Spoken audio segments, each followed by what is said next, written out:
Welcome to the Liberace Mansion. Welcome to Under the Vegas Sun, linking to the people, the events, and the news surrounding Las Vegas and the entire Vegas Valley.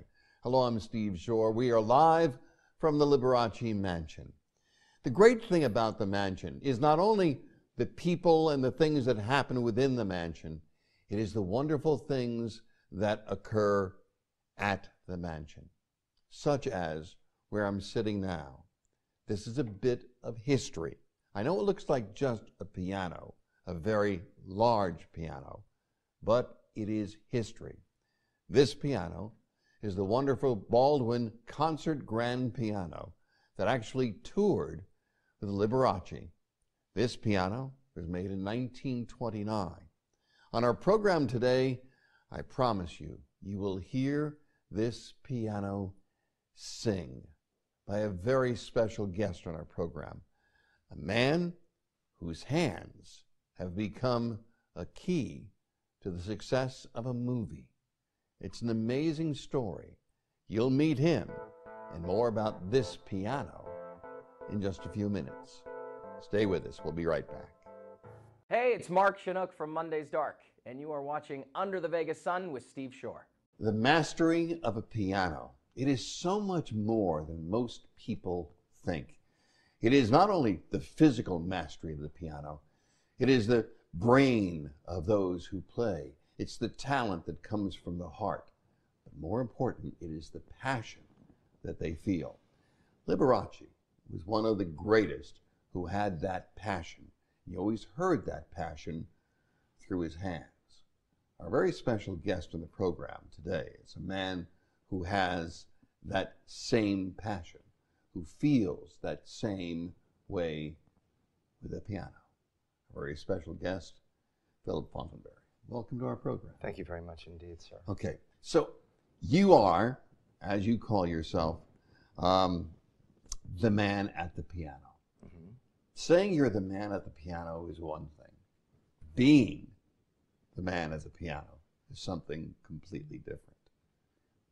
Why in your lifetime has the piano become so critical to who you are? Well, the way music came into my life is the main reason. I was a 4-year-old boy in South Mississippi, and one afternoon I was playing outside by myself, and I was overwhelmed by a strange urge to run inside the house and play the piano, which makes no sense. Wait a minute, at 4 years old? I was 4 years old, yeah. So I threw down my toy trucks and a garden hoe where I was digging roads in the dirt and ran inside. Couldn't help myself. I was frozen in place, and it was just the most bizarre thing. But I ran to the piano, and this is what I played. But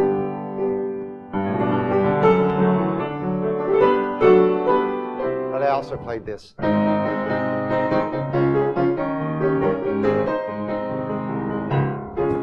Wait. Yeah. You did it at 4 years old? Yes. And you had never played piano before? Never played piano before. No, you read music. I eventually learned to read music. But not then. At that time, well, I couldn't even read words. I was only 4. But from that very first moment, I played pretty much like I play now. Of course, I've evolved and I've studied and gotten older and matured as an artist as well. Now, I know people are sitting at home and saying, wait a minute, his mom or his dad must have played piano. No, my parents were at work, you know, at the time. They were poor country folk, you know, in Marion County, Mississippi.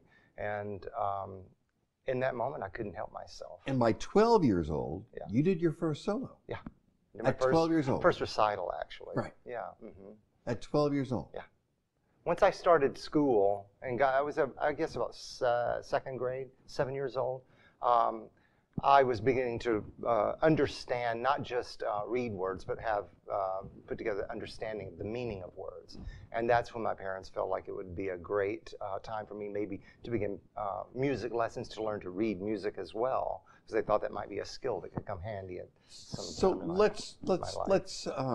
let's fast forward a little bit. Yeah. Okay. So you have been off Broadway, on Broadway, Carnegie Hall, Yes. in Las Vegas, the Smith Center, some of the great, great places in the world. Yeah. You have performed. I've been very blessed, yes. Do you ever think back of that 4-year-old? Oh, every time I put my hands into the piano, I always look for that original connection to the source that made me do this in the first place. Passion. Yeah, absolutely. So in the beginning, you heard me say in the beginning, there is a passion that goes along with this. Absolutely. It consumes you. I was in a piano lesson I was studying privately with this brilliant teacher at the Juilliard School one time. And in my lesson, she said to me, if you can play the sound of the universe through the weakest joint of your weakest finger in one note, the universe will spend the rest of eternity trying to figure out what just happened. And so what I learned to do was flatten out my hands and consider the strings to be an extension of my fingers, so that what I feel from the universe or from within my own heart, what I hear with my ears, these ultimately must become a slave to eliciting the sound from the piano. The piano itself, we all look for the perfect partner to communicate what is within us to play or to say. There is something that I believe. Yeah. Just, it's never been proven. It's never been, nobody's ever said, Steve, you're crazy, but there's something that I believe. And that is true artists, not those people who just say they're artists. And I think we have a lot of, in today's world, people who say they're artists and aren't true artists. But true artists take the instrument that they have, whether it be their voice, whether it be saxophone, whether it be whatever it is, that which gives them voice, and make it sing. What I know of you is you make these 88 keys, this incredible piece of furniture, sing. Would you show the audience what I mean?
I have to tell you, now we've had many people on this program that have played piano, played Liberace's pianos. Your playing creates an emotion within people. I felt the emotion that came through your hands. Have you experienced that? Have audiences experienced that with you? Yes. The miracle of a piano, if you ask me, is that it does what an instrument like this should not be able to do.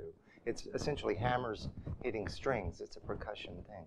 But to elicit the soul out of the instrument, to work with the wood all the mechanics, all the components that come together with not just this, but also becoming one with it, so that it becomes essentially the surrogate of our own voice.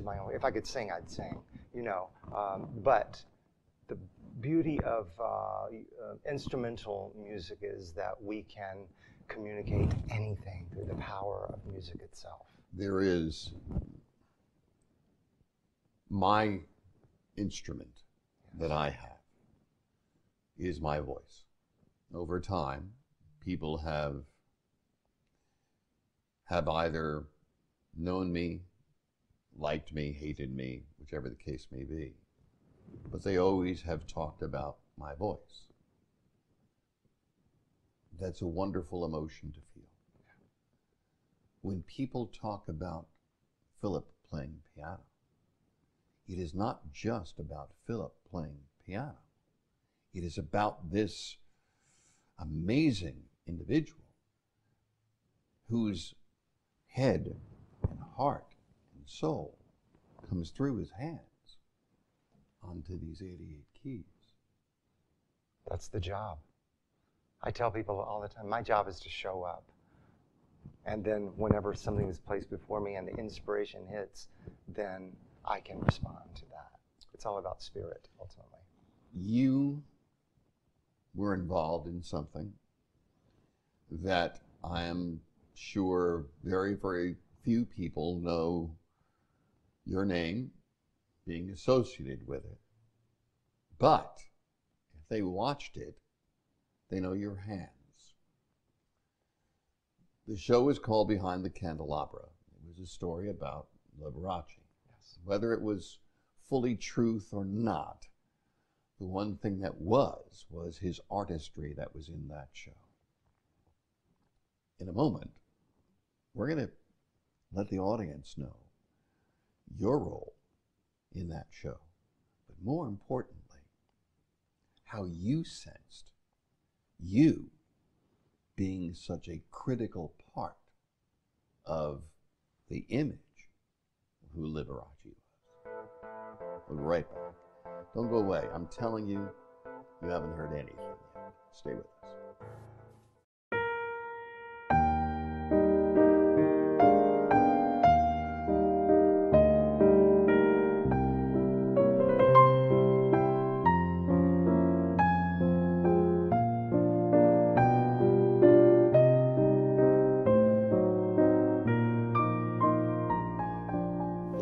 Hello, my name is Martin Ravenhill.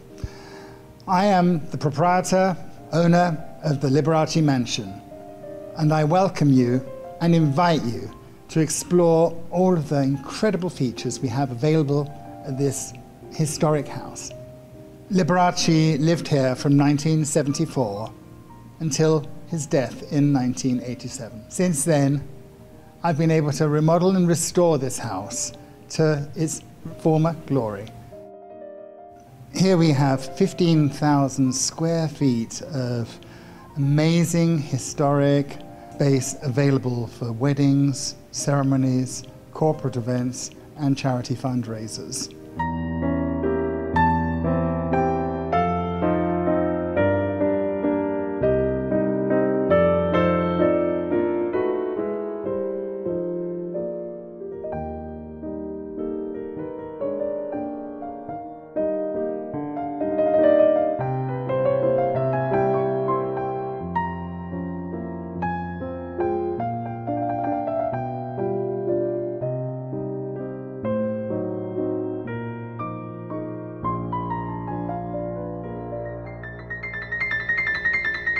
The Liberace Mansion. There is no place like it in the world.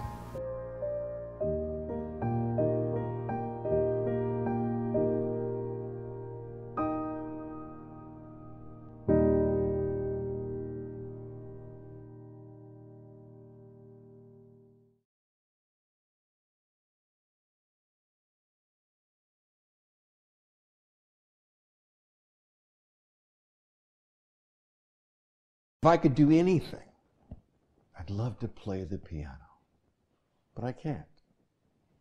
Probably never will. When you come through artistry that you sense it, you feel it, you hear it. It's an amazing thing. Once again, our very, very special guest, Philip Fortenberry. Welcome back to the program. Thank you, sir. Let's tell the audience, let's fill them in. The show was called Behind the Candelabra. It was a story about Liberace. And there are things I loved about the show. There were things I did not like about the show. I knew Lee.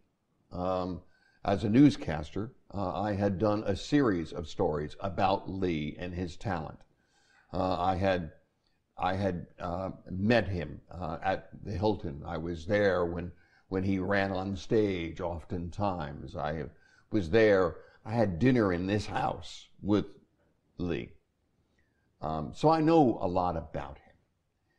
The thing that fascinated me the most was the strength that he had. I tell people all the time, he probably had the strongest forearms I've ever come across. The power in his hands were amazing. And he was not this thin, frail individual. He was a very strong man. The difference about Lee, I honestly believe, was that, as I mentioned earlier, it went from his head to his heart, to his passion, to his hands. When they created the movie Behind the Candelabra, when they created that, they needed somebody to play the piano as he did. They went to you. In everything that you've done in your career,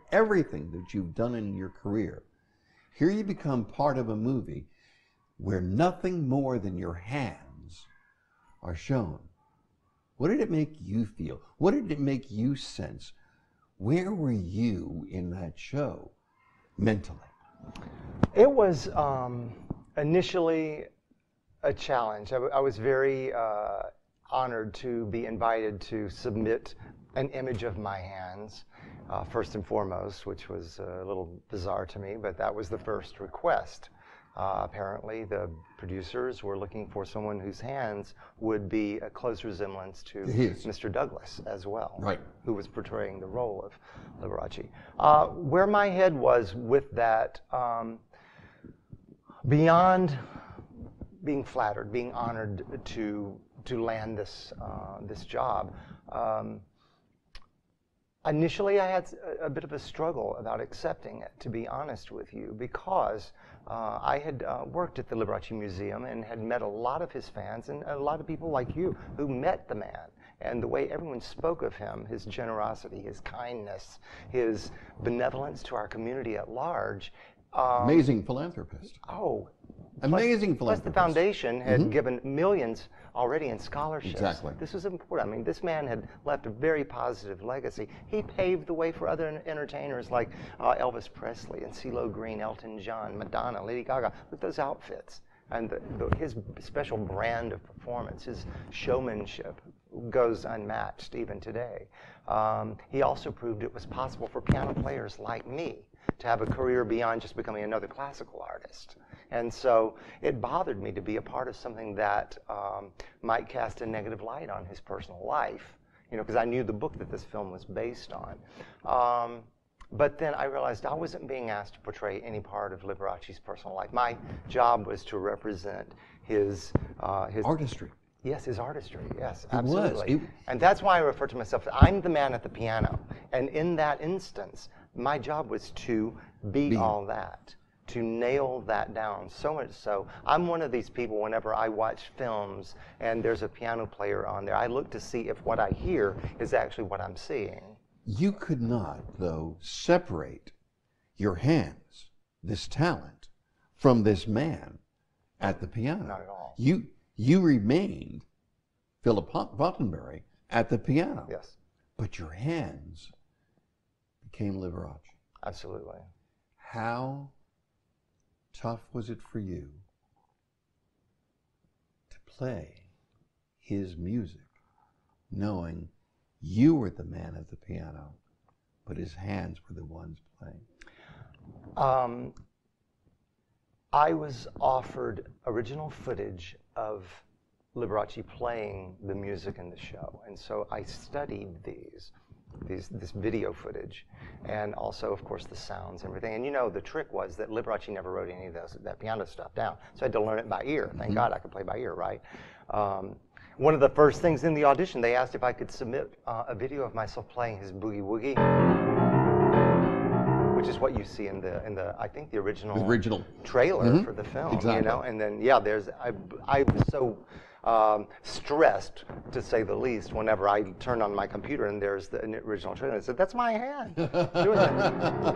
You know, all that stuff. It's like really learning what Lee did. I mean, he was so specific about what he did, how he did it, his style of playing. And the truth is, I think the fact that I was a young kid growing up in America and Liberace was so famous, he was so well known, he was a household name. I heard his recordings. I grew up with his sound in my ears, and my own style of playing is so much like his anyway. And so whenever it came time to really work on this material, it was kind of an automatic fit. I'm going to ask you a tough thing. Okay. Be careful. You are now in Liberace's home, his mansion. Yes. Now at his piano, 1929, signed by him. Wow. Can you play Little Lee? Oh, my favorite.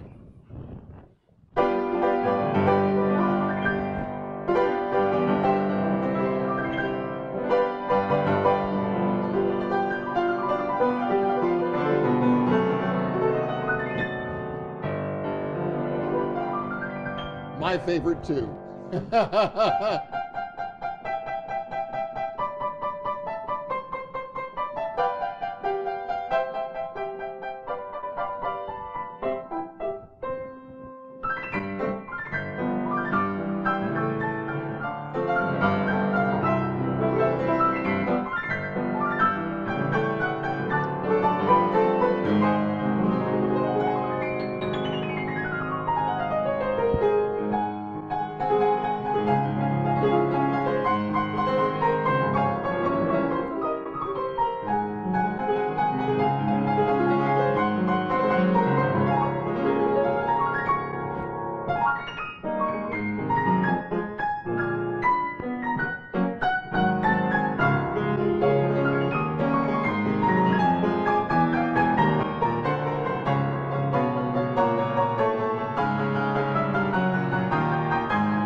You are an amazing talent. You are an amazing artist. You are a tribute to what I think music has been, should be, and will be forever. And I want to thank you very much for being on the program. Thank you for having me. Let me say that that you are welcome back at any time. And what I love about who you are and what you are is that you share your talent. You look to the generations of the future, and you help the generations of the future. And I think as long as we still have musicians like you, we are in a wonderful, wonderful place. Thank you very much, sir. I do appreciate it. So do I. It is about music. It's about that sense. It's about that feeling. When it's great, it is amazing. We'll be right back. Stay with us. I just wish I could play a piano like Philip. Just wish I could play a piano like that. Amazing, amazing, amazing. But so is this wonderful Baldwin piano. 1929, as I said earlier. And it is all about the music and what Liberace did in his entire lifetime. Now, speaking about Liberace, I have to tell you about a situation that has me somewhat befuddled. Las Vegas is a great town. It's a great city. And on Las Vegas's wonderful strip sidewalks, there is something called the Walk of Stars. On that sidewalk, like they have in California, are the stars of very, very many performers. The problem is, some of those stars are now being removed so people can put in bollards. Bollards are those, well, I can say they're the protective devices to keep cars off of the sidewalk. But in the process, those Walk of Stars are going away. Some of those stars include people like Sammy Davis Jr., Frank Sinatra, Wayne Newton, Rich Little, even Elvis Presley, and the man whose piano that I sit in front of, Liberace. It is a shame. And what I hope really happens is that the elected officials in Las Vegas say, we cannot do this. We need to get those stars of those amazing entertainers back where they were. This is the entertainment capital of the world. Not having those stars, we miss a lot. Until the next time, I'm Steve Shore. Be safe and enjoy life under the Vegas sun.